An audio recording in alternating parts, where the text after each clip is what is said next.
Sigma bond. Sigma bond होता क्या है, पहले तो आप इसको समझ लें। सिग्मा बॉन्ड हम कहते हैं जब ऑर्बिटल्स के दरमियान में क्या हो, ओवरलैप हो, ओवरलैप बिटवीन ऑर्बिटल्स। किस तरह से हो बच्चों, तीन तरह के मैं वर्ड्स यहां पर यूज करूंगा। वो या तो हो आपके पास लीनियर, या क्या हो हेड टू हेड,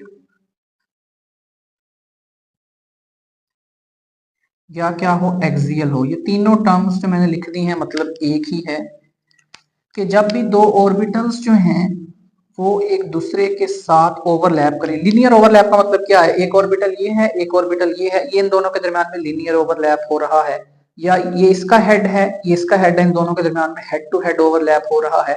एक्सियल का मतलब क्या है, ये देखें जी दोनों ऑर्बिटल एक ही एक्सिस पर हैं, एक्स एक्सिस पे हैं, इसे कह देते हैं जी एक्सियल ओवरलैप।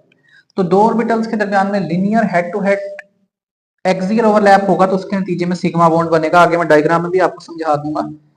पहली एग्जांपल मैंने लिया जी सिग्मा बॉन्ड की formation of H2 molecule. H2 molecule कैसे बनता है, जब S और S ऑर्बिटल्स का ओवरलैप होता है। पहले मैं आपको समझा देता हूँ, फिर ये थ्योरी हम रीड कर लेंगे।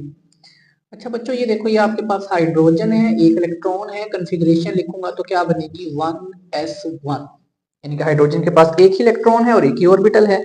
अब मैं इसको डायग्राम से आपको एक्सप्लेन करता हूँ। ये एक s ऑर्बिटल मैंने ड्रॉ किया,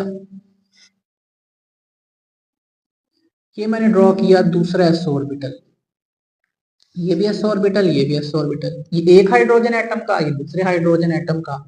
एक इलेक्ट्रॉन एक हाइड्रोजन एटम के पास है, दूसरा इलेक्ट्रॉन दूसरे हाइड्रोजन के एटम के पास है। अब क्या होगा कि ये दोनों s ऑर्बिटल्स नेक्स्ट फेज में एक दूसरे के करीब आएंगे। जब ये करीब आएंगे तो ये एक दूसरे के साथ क्या करेंगे, ये एक दूसरे के साथ करेंगे जी ओवरलैप। अब आप ये देखें, ये वाली जो जगह बन रही है आपके पास, यहाँ पर क्या होगा, ओवरलैप होगा। और इस ओवरलैप के नतीजे में, अब ये ओवरलैप कैसे हो रहा है, हेड टू हेड ओवरलैप हो रहा है।